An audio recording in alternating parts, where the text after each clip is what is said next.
Ladies and gentlemen, I have found it. The new most annoying recipe to create not the Witherbone armor, no.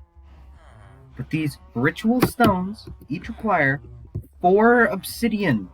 That's so expensive, as well as 4 reinforced slates. So that's the reason why I'm going to be working on Mana and Artifice for the moment. So I was only planning on trying out this entire Master Ritual Stone thing, because in Blood Magic there are these Ritual Diviners that I can craft, and then it's like, I use it on Master Ritual Stone, and then I create a ritual, which would use some of my 150,000 life points that I have access to, but nope, I am not mining that much obsidian. My pickaxe is already somewhat broken by mining those, like, lots of obsidian I've already mined. And so I built this mob farm here. I was like, oh, this will allow me to use my dagger of sacrifice on mobs, just be like, stab, and then get some blood essence. But as you can see, that clearly did not work. This kind of does not need to be anywhere near the blood altar at all, so I'll probably move the blood altar in the near future just to make it so that I can actually use it a bit more easily, because this is a pain. Oh, lo and behold, lag killed me again because I clicked twice and the game did not work. Okay, yeah. So now it's a bit of a pain to sacrifice to the blood altar. But this is a pretty good mob farm, actually. I've been working on lighting up the caves underneath here.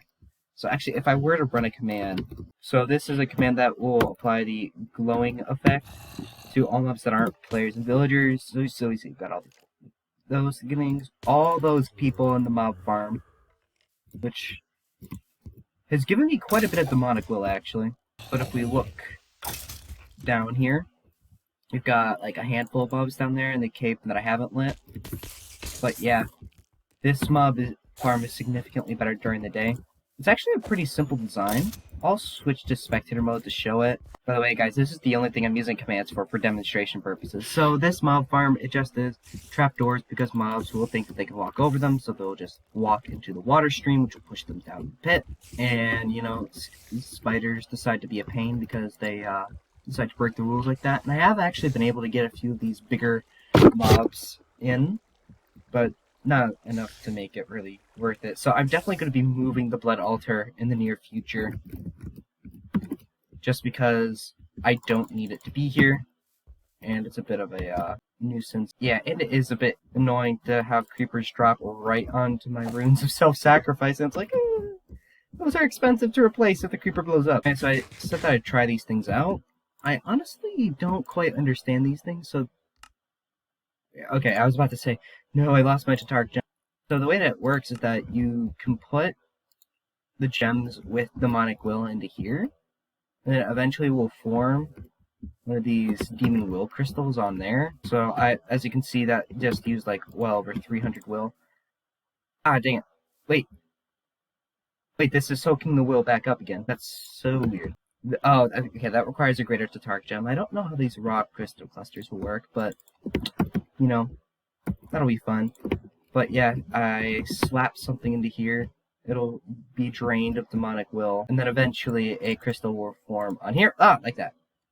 And then I can harvest the crystal, which I guess I could use it to make the greater Tatark gem from a common Tatark gem. And I could also make this thing here, which actually probably should do that at some point, just as like these things that I don't really understand what they are. I assume that they're useful for something. Well, I mean, I also have been killing iron golems between the episodes, but that's kind of an expected thing at this point.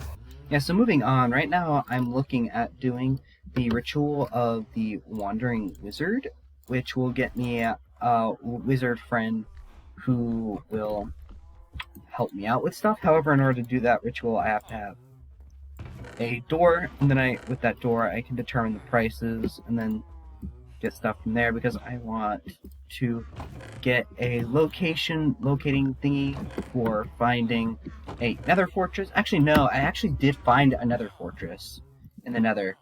That's pretty important. Yeah, I haven't gone in yet, but I don't need to. And thus, guys, this is a crafting recipe for a oak door. It's pretty complicated, but I think that you guys can, you know, figure out how to do it on your own. Maybe install JEI, and you'll have enough stuff to do that.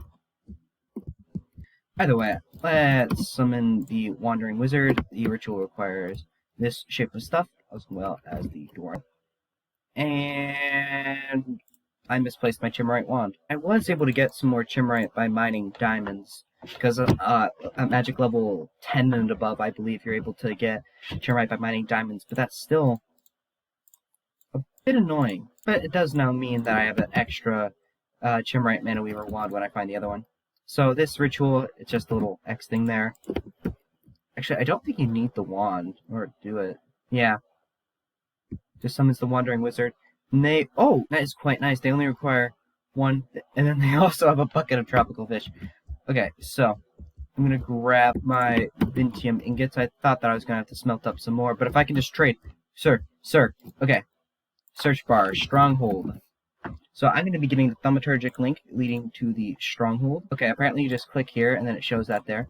So I've now got the stronghold thing. I don't know if there's any other overworld things that I'd want to find. I mean, a mansion could be nice. A swamp hut. That's all of my Vintium, and now you can go on your way. And I guess if I had emeralds, I could get a tropical fish. Yeah, so with that ritual, you summon them. You can trade for these thaumaturgic links, which they are used in the ritual of locating, which I'm about to be casting. So each casting of the ritual requires a compass. So I'm now going to be crafting 3 compasses for the 3 times I'm going to be casting said ritual. And each casting also requires 2 arcane ash, so I'm going to be grabbing 6 of those. By the way, this is the ritual of locating.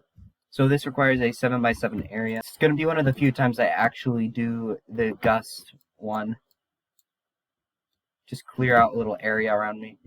It's such a niche use of magic. I don't quite understand why it exists. Who knows, maybe Mithron just really hates magical, having to clear out areas by mundane means. So he just is like, you know what, guys? I'm gonna just create a ritual, not a ritual, a thing specifically to get rid of those annoying flowers. Yeah, so each cast of this ritual requires a compass, 2 of those arcane ashes, as well as 1 of these links. I probably could cast it a few more times, but I'm going to put in the stronghold one. And I'm going to cast the ritual, and then it's done. And then you get a compass, which points towards the structure. If you are way too far from the structure, it will say like, oh yeah, we couldn't find one of them. But yeah, now I know that there's a stronghold somewhere that way. I don't need to find the stronghold yet, but that's just a useful thing to have access to.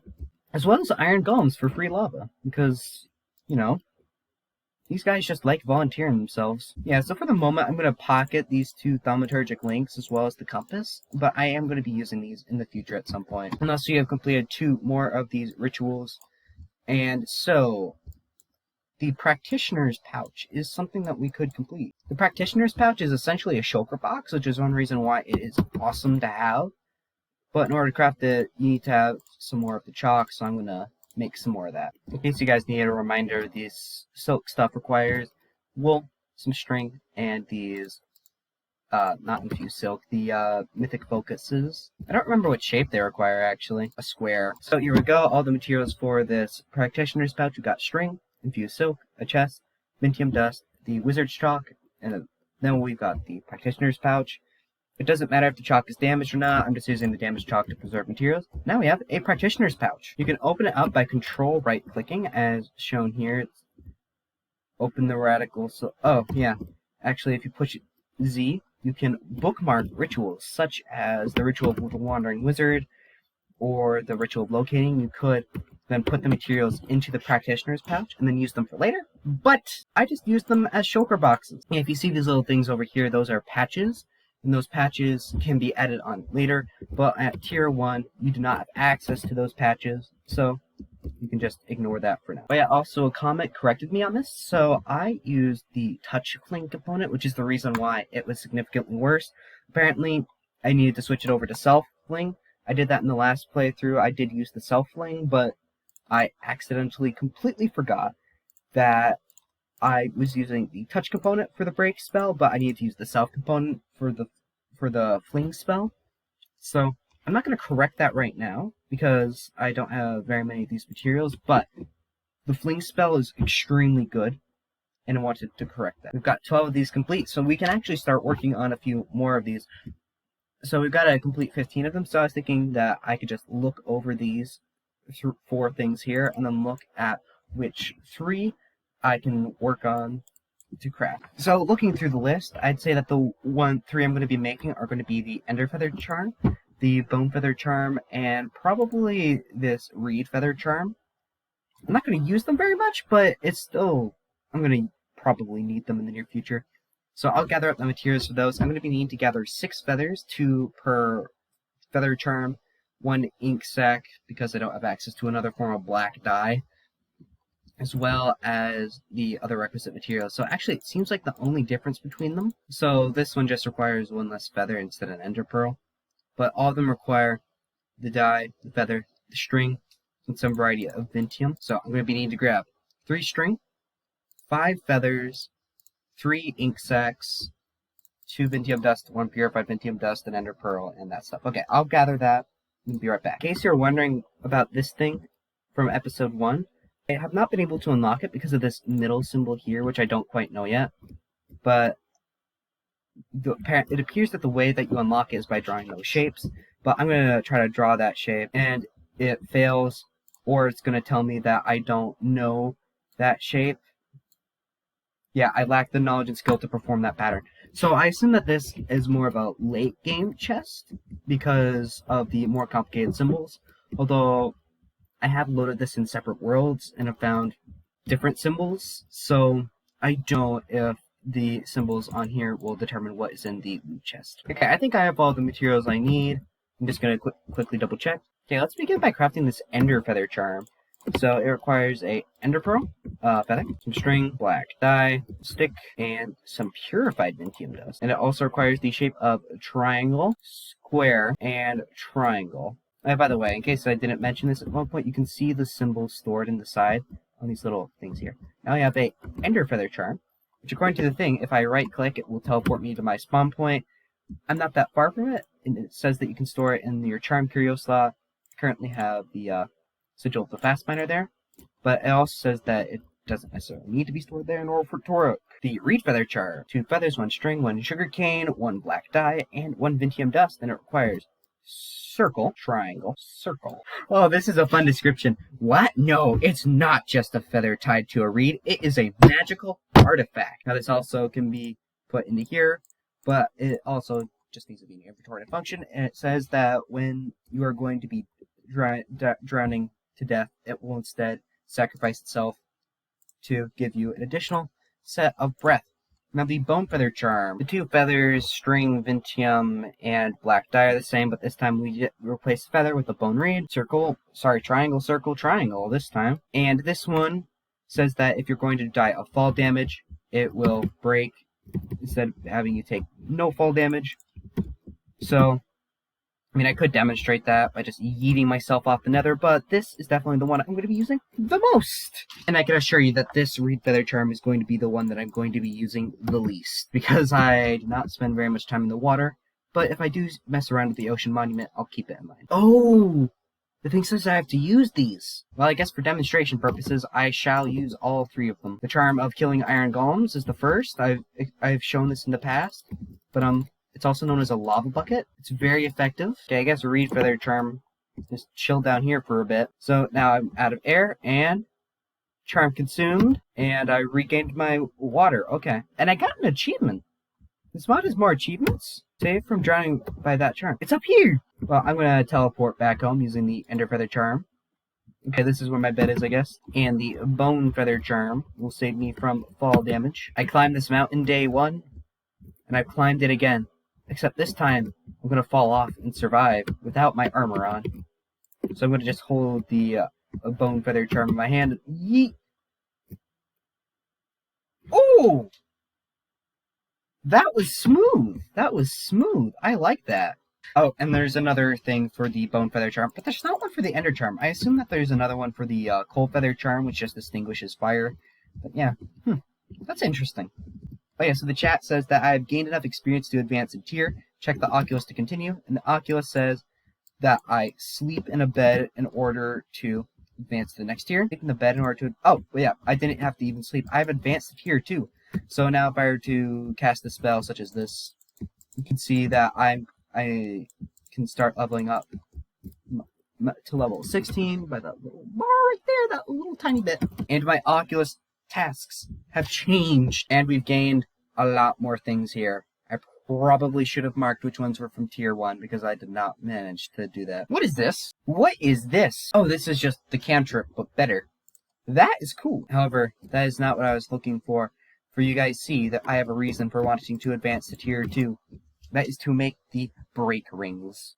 They come in 2 tiers, the lesser and greater ones. I'm just going to be crafting all the way up to the greater one. So it says in order to craft this, we need to have a mundane ring. And how do we get a mundane ring? Well, we need to craft a runic anvil. So I'm going to craft this thing here, a runic anvil. So you just plop this thing down. This looks much better than it did before, actually. I like this. However, it says that also means says that I need to make this pattern at a rune scribing table, so I'm going to make that as well. Oh, we need to make these rune fired plates. Okay, so in order to make these, you take a glyph. I don't know if it has to be a dyed one and some clay. It does have to be a dyed glyph, guys. Then you combine it into a unfired rune plate, and then you smelt this on the rune forge, and then you get the fired rune plates. And that is a rune scribing table. Now, a rune scribing table requires a few things. Wait, what? This looks different now. By the way, you can put your rune pattern there, and actually it appears I'm going to be needing to make the rune scribing tools. Hammer and chisel, crafted. Now, do I need to put clay in here now? That is so weird. Why do I need this clay? Do I need experience for this now? I'll read a bit. Oh, okay, those are for only when you make mistakes. That is nice, actually. That makes it so you don't have to waste clay. By the way, the pattern we are looking for is the ring pattern. So we need to get this pattern of mundane ring. I'm gonna bookmark this here. It actually did say that I have to superheat some Vintium. So put your Vintium ingots into rune forges and they will be superheated, but I will take care of that later. Because right now, I've got a rune forge. I think that this is the right spot to start. You start by making a square in the middle, and little bands around the outside. And by the way, guys, I'm clicking in order to do these things. And now we get the rune pattern of a mundane ring. Nice. And now I put this on the runic anvil. And then I take my superheated Vintium, and I put that onto the runic anvil. And as you can see, it's glowing, showing that it can do stuff. And I'll take the hammer and right-click.